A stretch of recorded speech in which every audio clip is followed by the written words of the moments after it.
Good evening. Good? Y'all all right? Good evening. There you go. Well, it's good to see you all. We're glad that you're here. Hopefully we don't get the storm they're talking about basketball. Maybe it won't. Maybe I can find my belt in there somewhere. There it is. But we hope you're doing well. There was a guy back a few years ago that woke up in the hospital. And when he did, there was his loving wife holding his hand. And he looked up at her and he said, "Ethel," he said, "you're here?" And she said, "Yes." And he said, "Well, I am so glad." He said, remember back several years ago, I was in the VA hospital and I was there for about 3 weeks and you was there the whole time? And she said, "Yeah, I remember that." And he said, do you remember the time that the house burnt down and we lost everything?" He said, "You were right there." And she said, "Yeah, I was right there with you the whole time." And he said, "You remember that time we lost that investment? We lost all of our money." And "You were right there with me." And she said, "I was with you the whole time." And he said, "Ethel, you're bad luck." So, that's the way it goes. If you got your shots, good for you. Suzanne got her first vaccine today, and we're glad that she did. So she's glowing. We know something didn't work right. Something didn't work right. So my sister, I don't know if I've mentioned this. I have one sister. Carol is older than I am. I started to tell you how old. She's 4 years older than I am. And anyway, she called me last night just to talk, and we were talking, and she and my brother-in-law had gotten their shots within the last week. And I said, "Well, that's good." I said, "I plan on getting mine." She said, "You haven't got yours yet?" And I said, "No." She said, "Well, when do you get it?" And I said, "Well, that's not scheduled." "Why not?" And I said, "Well, I don't qualify." "Well, when will you get it?" I said, "Well, when they bump the age limits down, that's when I'll get it." "You don't qualify?" "No, I don't qualify." "You don't have high blood pressure?" I said, "Nope." I said, "I'm healthy." "Oh." So, there's a lot of ways of looking at that. But anyway, my own sister, who I love dearly, and I'm thankful for her, and my brother-in-law. Vernon's been in the family for, let's see, we've been married 36. They've been married 40 years this summer. Good, Lance. We got two precious last summer. Well, then we'll be married 37 this year. Good job. Yeah. I'm going to be honest with you. That math, boy, I tell you. I'll be honest with you, though. And I think I know why, but I lost a year. I still think this is 2020. And so I do have a mental block. Anyway. All right, well, enough of my silliness. Mark chapter 15, beginning in verse 42. Mark chapter 15, beginning in verse 42. Maybe we'll finish Mark tonight. There's not a lot that's not straightforward, but we'll talk about it. And if we get there, we get there. If we don't, we don't. Jay was kidding and saying that I had been off easy since I wasn't teaching class. So if you want to know what that class is going to be, it's going to be either Ezra or Nehemiah, probably Nehemiah. They're both about the same, but probably Nehemiah. But if you want to know what we're going to go to on Wednesday night, we're going to go to the book of Hebrews. Now, usually I just ask, what do folks want to study next? But I've had a sweet lady that listens to us every time the services are on the phone, and she asked back a few weeks ago, I was talking to her, she said, "I sure would like to study the book of Hebrews." And I didn't tell her I would. But if no one has an objection, we'll go to that for her. And that's one of my favorite books anyway, so it broke my heart that somebody requested it. But anyway, we're in the last.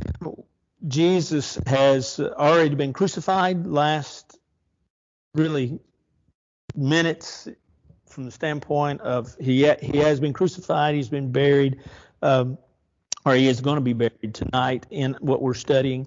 And so as we get to that point, there's been a lot that's gone on.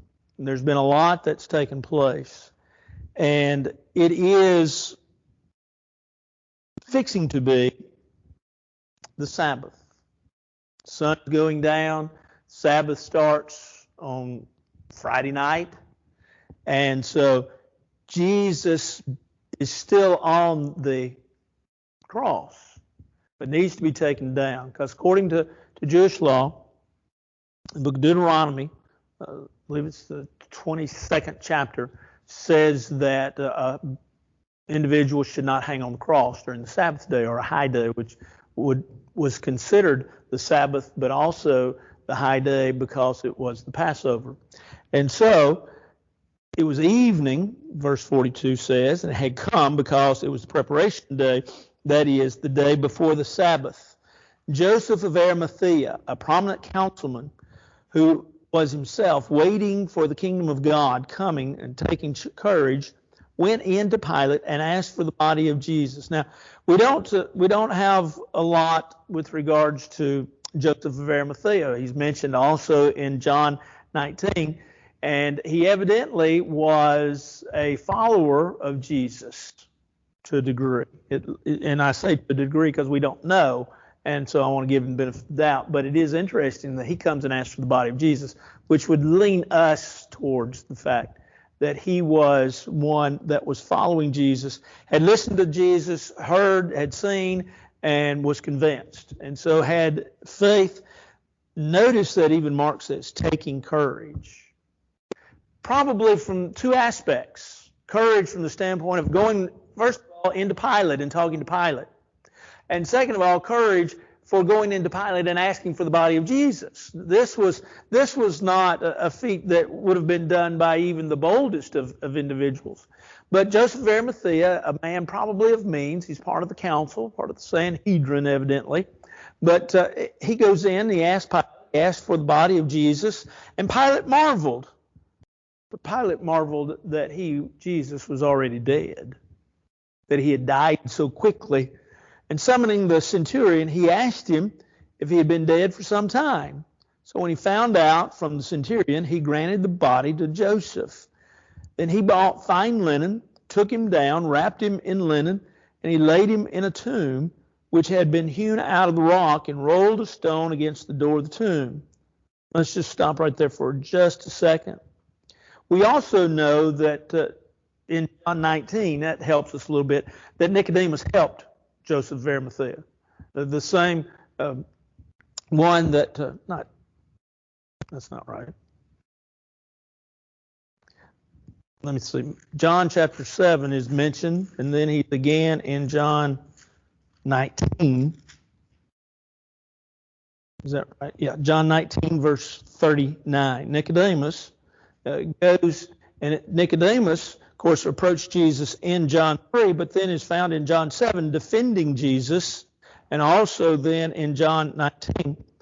And it is there that we get a sense that these two men, followers of Jesus, want to take care of Jesus. Now, as we said, it's Friday night, the Sabbath is fixing to begin, and so there are several things. They can't be working on the Sabbath. They especially have to be careful with regards to handling of a dead body. They don't want to be unclean from that standpoint.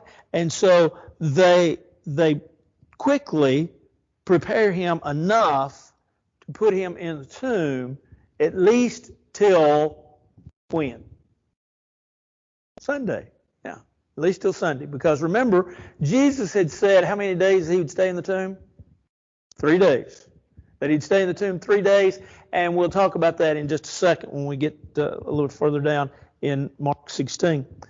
But these men quickly prepare. William Worsby, who was a theologian and denominational preacher many years ago, Worsby wrote a commentary on this, and he made an interesting point, which I just found interesting. He said, if you put Mark and John together, and you come out with these two men had the clothes and had spices enough to at least make a quick burial, if you will, that they were prepared by God to be in that place and to do what they did. That's an interesting thought. To be honest, till I read it today, I'd never really thought about it in that way. And sure, absolutely. But they had made, as he said, preparations beforehand. He didn't go as far as to say they knew what they were making preparations for. And maybe they were making preparations anyway, because in the rocky places, graves are dug out. Usually a grave in New Testament times would be in the side of a hill or in the side of a rock. And you would go in, and there'd be a very small vestibule, if you will. 3 or 4, 6, 7, 8 people, depending upon how much was hewn out, would be able to stand in this vestibule. But off then, there would be, if you will, burial places, sort of like what we would call a crypt today. You know what I'm talking about? There would be one here, and one here, and one here, and one here, and one here, and one here. And there might be more, just depends on how big they dug it out. But then there would be one stone that would cover the whole entrance in front of the foyer, in front of all of those.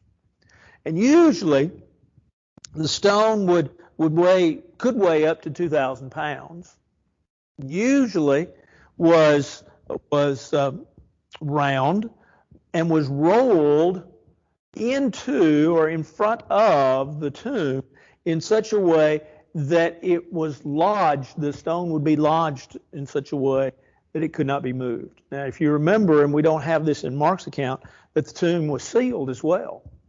And so and soldiers were put in place. This was to make sure what? Nobody stole the body. And so Joseph of Arimathea goes and they get the body of Jesus. They prepare it quickly. And then, verse 47, Mary Magdalene and Mary, the mother of Joseph, observed where he was laid. So they watched. How close were they? We don't know. But they saw. They saw where he was. And so the Sabbath was passed. This is now in chapter 16, verse 1. Mm-hmm. We don't have a whole lot of information about that. It says he was a prominent member of the council, probably a Sanhedrin. Mm-hmm. And so did he vote for or against? That's the $64 million question. Yeah. Yeah, that's right. That's right. I just wondered by that time he was so frustrated with the whole he earned anything. You got a majority, you're going to have 68 out of 70 vote for it. In Mark 14, I don't have anything to do with it. Wash your hands up. Yeah. Mark 14, 64, Yeah. says they all. Yeah. So that assumes that everybody that was there did. Right. So was he missing? Yeah. That's why I was hesitant in my answer. Yeah. Tried to play the politician there. Y'all wouldn't let me.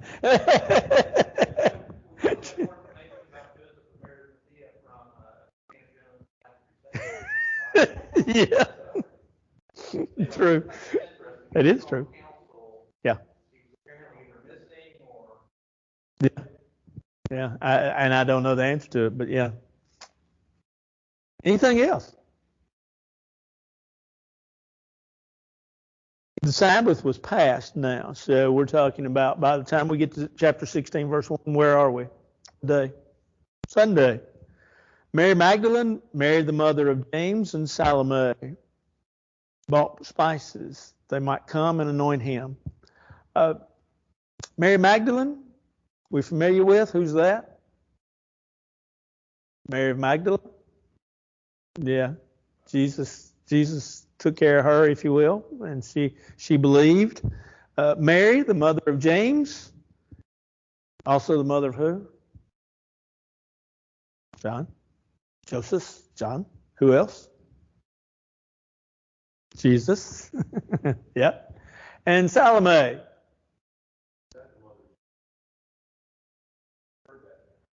Yeah, there's always been speculation. What is the word I'm looking for? Historically, traditional. It's traditionally. There's the word I'm looking for. Traditionally, yes. This is not the same one that did what? As for the head of John. This is not the same one. There's two Salomes. This is not the same one. And so Salome, and really this is about all we know right here of her. But anyway, they brought spices that they might come and anoint him. They might get him ready. They brought a lot of spices. When you buried someone, you did not embalm them as we embalm today. Now, you wrapped them, and you wrapped them in linen cloth, and you put within the folds or the wrappings, you would put a lot of aromatic spices, because you can imagine Have you ever been around a body that has been embalmed? I have. And don't ask me how. Don't ask me what. Don't ask me what the what. I have. It smells bad, terrible. And so, needless to say, but they knew how to do this, and they did it in such a wonderful way that they could preserve a body in many ways. And so, Mary Magdalene, Salome, they come, they bring the spices that they want to prepare him for burial. It's very early, verse 2, it says, in the morning on the first day of the week, they came to the tomb when the sun had risen. So here we have what day? Sunday morning. And guess what has happened? He's not there. Let's look.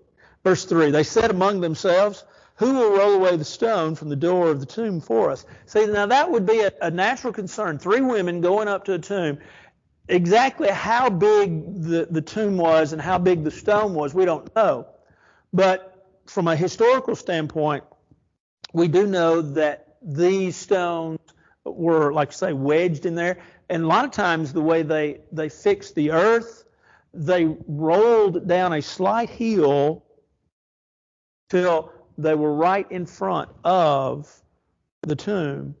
And the only way to open them back up was really to roll it back up the hill. And they didn't have handles on them. And so here's the problem. Who's going to do this? Who's going to do it for us? Well, as I thought about that this morning, I thought, it's interesting that they worried about it. But yet, there was not need to worry. So when they worry about it, but then verse 4 says, but when they looked up, they saw that the stone had been rolled away, for it was very large. So we do know it was large, but how large is large? Don't know. Entering the tomb, they saw a young man, probably a what? An angel, clothed in a long white robe, sitting on the right side, and they were alarmed. Notice what this angel did not have.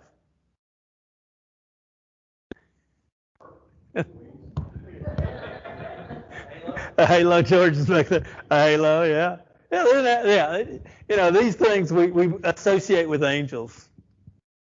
Where do we get them? Well, it's a lot of folklore and tradition and things made up. But nevertheless, they enter the tomb, the young man clothed in a long white robe, sitting on the right side, and they were alarmed. Well, who wouldn't be? And he said to them, do not be alarmed. You seek Jesus of Nazareth, who was crucified. He's risen. He's not here. See the place where they laid him.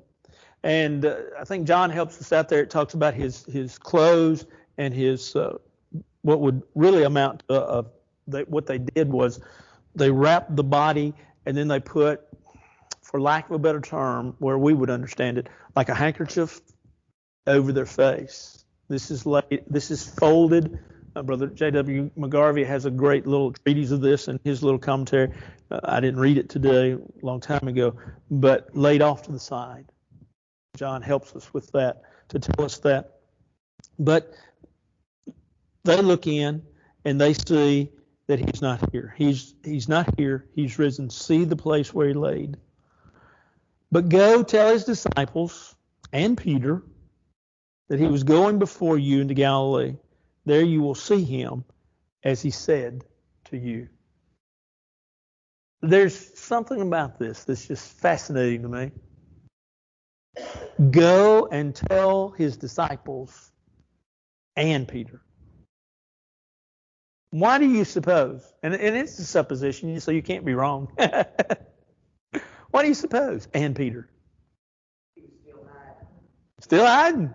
Could have been. I'd say he's too ashamed to be around the rest of Too ashamed. I think maybe he felt some special concern Special concern. because what he did, he probably felt pretty low. Yeah. Yeah. Yeah. It's going to set us up for what?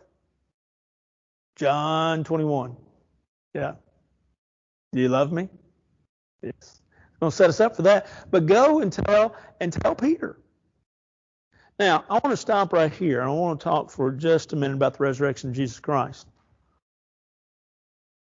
Sometime, if you can, get on something like Bible Gateway on a computer, or just if you have just the old type concordance, and look up resurrection, just the word resurrection, and then look at it from the standpoint of Acts through Revelation. The book, the references that are there in the books of Acts through Revelation, and then go sometime and read all of those verses. And it is interesting just from the standpoint of noting the number of times we really just read it and don't think about it. The resurrection of Christ is mentioned. Now, this is not our resurrection from the standpoint of the day of judgment, but the resurrection of Christ. That this was central to the teaching of the New Testament. Why? That's right. If he didn't rise forth from the grave, then he wasn't who he said he was.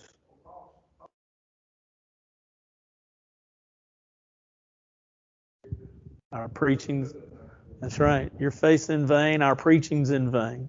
1 Corinthians 15th chapter. And we are of all men most what? Pitiable or miserable, depending upon the version that you're using.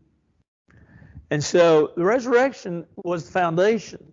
The resurrection was important. It established Jesus as the Christ. Now, through the years, there have been those that claimed that there was no resurrection.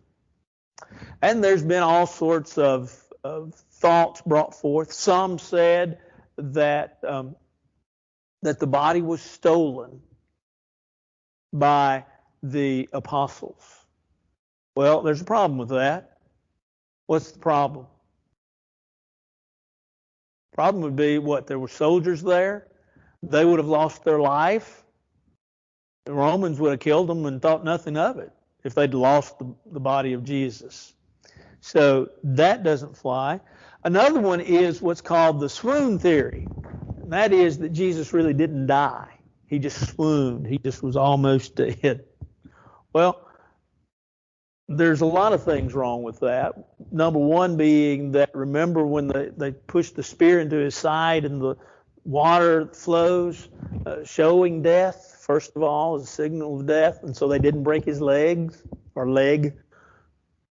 Also, the fact that he evidently, as we just read, had been dead for a little while.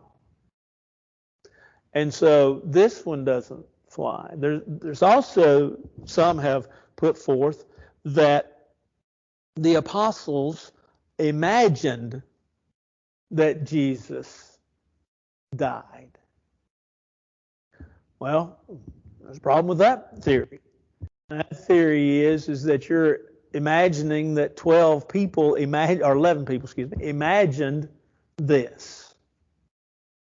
Plus the fact that all the Romans would have had to done to disprove this would have been what? Here's the body. Here's the body. And so there's been all these theories that have been brought forth by those that doubt as to try to disprove what by Scripture is a very provable point that when they went back to the tomb, he wasn't there. He had come forth from the grave. And so they're somewhat upset, but nevertheless, this angel says, he's not here, he's risen. Go and tell everyone where he is, that he's going before you into Galilee. So, verse 8, they went out quickly and fled from the tomb, for they trembled and were amazed, and they said nothing to anyone, for they were afraid. Fear does what to you? Fear can either cause you to what? Yeah, fight or flight. You either talk too much or you don't talk enough. And so they took the opportunity not to talk. They were scared. And that makes sense. I mean, but isn't it sad that they were scared? And I say that for several reasons. First of all, Jesus had been telling them this was going to happen. So they should have expected it. Instead of being surprised, they should have said, yep, he said that. When they go back to the grave to make sure that preparations have been made, that he is thus prepared for burial and he's not there, we remember that he said that. They should have expected that. But also, when we stop and think about the fact that they were afraid, this should have been a time of rejoicing. Why? Because, just as Jim said, in pulling us to 1 Corinthians 15, our faith's in vain, our preaching's in vain. It's empty, it's useless if Christ hasn't risen from the dead. There you go. Wasn't raised from the dead. And so they are afraid and they say nothing. Now, when he rose early on the first day of the week, he appeared first to Mary Magdalene, out of whom he'd cast 7 demons. He went and told those who had been with him as they mourned and wept. Or she went, I think I said he. She went and told those who had been with him as they mourned and wept. And when they heard that he was alive and had been seen by her, they did not believe. Well, sad that they didn't believe this woman, but they had known her probably prior to the casting out demons, the miracle which Jesus had performed on her. But they didn't want to believe. They just thought that, at least to the Jews, Jesus was a blasphemer. To the Romans, he was an inconvenience. And so they wanted to just get rid of him. Everybody did that didn't believe him. Let's get rid of him. Let's put him to death. And so Mary says, well, he's risen from the dead. And she told those who had been with him as they mourned and wept. And when they heard that he was alive and had been seen by her, they did not believe. After that, he appeared in another form to 2 of them as they walked and went into the country. And they went and told it to the rest, but they did not believe them either. Later, he appeared to the 11 as they sat at the table, and he rebuked their unbelief and hardness of heart because they did not believe those who had seen him after he had risen. The question for many of them was, do we believe? The problem was answered in that they should have known, that they should have believed. But they didn't.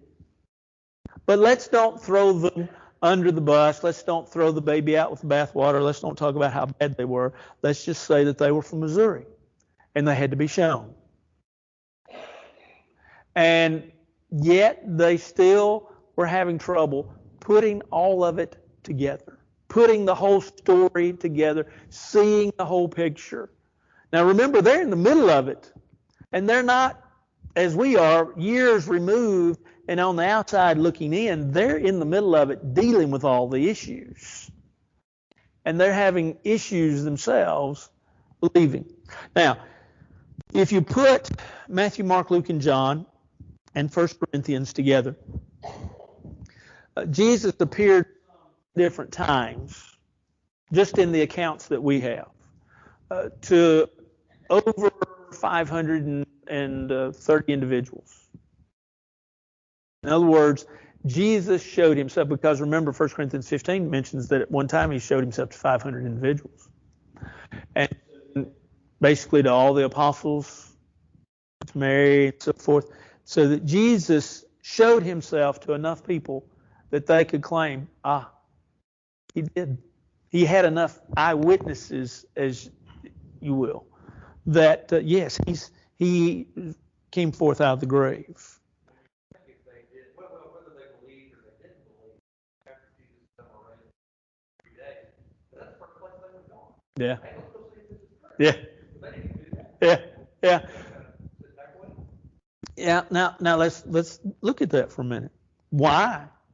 What would have been some of the possibilities why?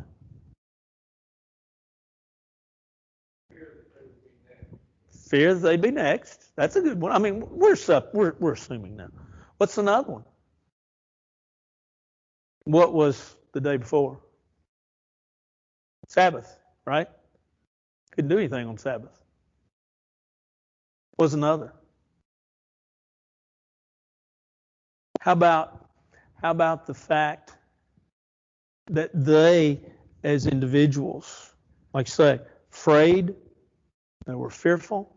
They were fearful that they would be next. The Sabbath was going on. You had the Passover. You had crowds of people there or close by. Now, all of that's assumptions and suppositions, and we can't. But if we try to put ourselves in their shoes, we get a little more sympathy for them. And I think that helps, instead of just sitting back in our shoes today and pointing fingers at them and saying, But yeah, it is interesting that why didn't they run on? And it is kind of, I'm sort of like Jay. I might have been one of the first ones to say, hey, let's go. Let's go see. So they said, verse 15, he said to them, this is after Jesus, of course, has come forth from the grave. He tells them, go into all the world and preach the gospel to every creature. He who believes and is baptized shall be saved, and he who does not believe shall be condemned. Now, there's those that do not believe this verse, or 2 verses. First of all, verse 15, go to all the world and preach the gospel to every creature, or every living thing. The word there really, it should be every living thing, not creature. We think a creature, we think of a 4-legged animal that runs around. But it's better translated in some of the more modern versions. I believe the ESV translates it this way. It's actually, the Greek word means living thing. And so I believe the ESV translates it that way as well. But he says, go preach the gospel, the good news. What's the good news? He came forth out of the grave, right? Go preach it to all the world. He that believes and is baptized shall be saved. And he who does not believe will be condemned. I reference creation. Okay. I mentioned reference a while ago, William Worsby in his book, his commentary on Matthew. I found it interesting. Worsby is an individual that believes that one is saved by faith alone. And you see that through his writings. And he wrote a lot. And I thought it interesting, his comment on verse 16. He said, at first, a very simple reading one would come to the conclusion that you have to be baptized in order to be saved. But such is not true. He said this verse centers not on baptism. This verse centers upon belief or faith. And the assumption, as he continues, the assumption is that you would always be baptized, and that everyone in the Christian faith would be baptized. Now, you catch his drift, and you understand, but if he were alive today, here's what I would ask him.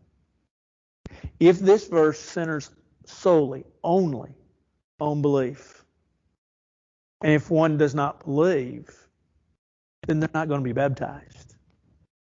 So his logic does not follow. this verse is plain. We've taught it, we've used it. Now, I'm going to back up for a minute because I want you to look at something. If you begin in verse 9 and go through verse 20, if you get out some different versions, and I'm teaching out of the New King James, but you get some other versions, some of them will have all of these words beginning in verse 9 going through the end of the chapter in italics. Some of them will have them in parentheses. Yours may have, mine has a footnote that verses 9 through 20 are believed not to be there. And it is true that in two of the major what's called codex, that's just a fancy term for books, two of the major Greek codex, Alexandria and Vaticanus, or Vaticanus and Sinaiticus, that's it, Vaticanus and Sinaiticus, do not include Mark chapter 16, verses 9 through 20. Does that pose a problem? Well, it is interesting, first of all, that it is found in just about every other major manuscript of the New Testament, which would lead one to believe that it was probably there. And it is well attested to by what's called the church fathers, or just people that lived close to that time frame, that Mark wrote this. But moving along, one could say at least up to this point, that these verses that are found in Mark are also found, either in Matthew or Luke or John, and so we don't have a problem with them. Are they there or are they not? Well, you ask me on a good day, and I'll tell you probably not, but I don't mind preaching and teaching out of them because they might have been. In other words, there's enough evidence to convince me that they probably weren't there, but there's also enough evidence to convince me that they might have been there. And if not, they're found in other places. So, except for what we're fixing to get into, they're found. And so, I like I say, I use them. I preach with them, from them, and so, But if you run into that within your Bibles, you might say, what's that talking about? That explains that. Verse 17. And these signs shall follow those who believe in my name. They'll cast out demons. They'll speak with new tongues. They'll take up serpents. And if they drink anything deadly, it will by no means hurt them. They will lay hands on the sick, and they will recover. Any of you been to a snake handling worship service in East Kentucky? How many of you want to go? I don't want to go, don't want to be part of it. And if you've seen it, I've seen them on TV, and I've read a lot of accounts, or several accounts, and I've talked to some. No. But the thought is, if you have faith, you can handle them, it'll be all right, and if you don't, you'll die. And then, of course, then my question is, if you don't have faith and you're bitten and you die, then you have no hope. And so that presents a problem to those folks. What are these verses talking about? Well, you see, if I want to tell you that these verses are in the Bible, I can dismiss that quickly, right? We don't have to talk about it. But let's talk about it. Let's talk about it first of all, from the standpoint that signs were used for signs, miracles, same thing, kind of. They were used for what in biblical times? What does Hebrews chapter 2, verses, say, 1 through 4 tell us? Yeah, they were used to authenticate or to prove the truth, as the truth. And so that is important to understand why miracles were used. Miracles were not used by Jesus to get around things. In other words, Jesus, everybody he walked upon that was sick, he didn't heal. Every time he got ready to eat, he didn't zap him up a hamburger. Not literally anyway, I'm kidding there. But he didn't zap him up a meal. Jesus used the miracles that he used in order to say, okay, look, I'm the Son of God. This is the power of God. Also, think about from the standpoint of not only were miracles used from the standpoint of authenticating the scriptures, but how were miracles passed on? Through the laying on of the apostles' hands. Go back and read Acts chapter 8. We know that through the laying on of hands, these miracles were, or this power was transferred, which means that it ended when? Last apostle died. So therefore, that ability could not be passed on. But let's also think about another point from a standpoint of a logical point with regards to snake handling worship services. What is the purpose of a snake handling worship service? Don't say stupidity. We don't talk about people. To prove their faith, not God's faith. Their faith. And the Bible never instructs Christians to do something to prove themselves, right? To make themselves shine. It's always to make who shine? The Lord shine. And so the answer is yes, they do it to prove their faith. And so it becomes somewhat of benefit me. And that's not anything in conjunction with the pages of the Bible. So we will not be having a snake handling service next week. If you are, I ain't going to be here. But that explains that a little bit, huh? Yeah, I'll be absent this Sunday. I'm sick. Yeah. Yeah.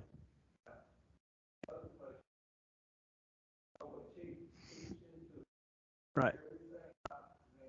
Right. That's where it comes in.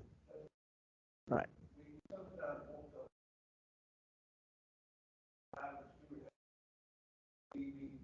Go me. Yeah. Yeah. Absolutely. Absolutely. Absolutely. And so, therefore, it's not for us today. That's really the point I was trying to get to. Yeah. Anything else? Verse 19. So then after the Lord had spoken to them, he was received up into heaven and sat down at the right hand of God. Now, left-handed people may get upset at that. There's not a slight there. Right-handedness and being on the right hand was considered a place of honor. Do you know that we do most things right-handed anyway, even if you're left-handed? You really do. Walk to a store that doesn't have sliding doors, like the bank or well, you can't go in the bank now. Where was I the other day? I noticed this. I was going in somewhere. Anyway, I was walking in a store, and I've noticed it for quite a long time. But the right handle of the door, if there's two doors, the right handle will be more worn than the left. Why? You can watch people. Boom, boom. Do you know most people, not everybody, but most people, when they walk into a building, do you know which way they go? How's the flow of a grocery store? It's to the right, isn't it? The flow, we go to our right most of the time.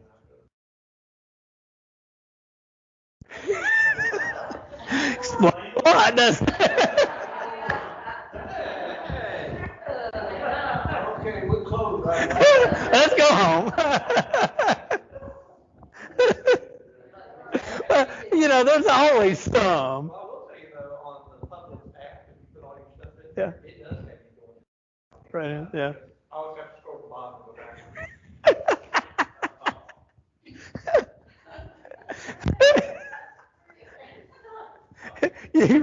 He runs the flow of traffic. Well, it's sort of like I was thinking about, when the pandemic started, they were of course, there's still so much uncertainty about it, but they were telling us, if you go in a store, wear gloves and, rub everything down with wipes and all. And I watched right at first because we were so afraid of getting Suzanne out. I started going to the grocery store for her. We had gone together a lot before that, but I started going by myself.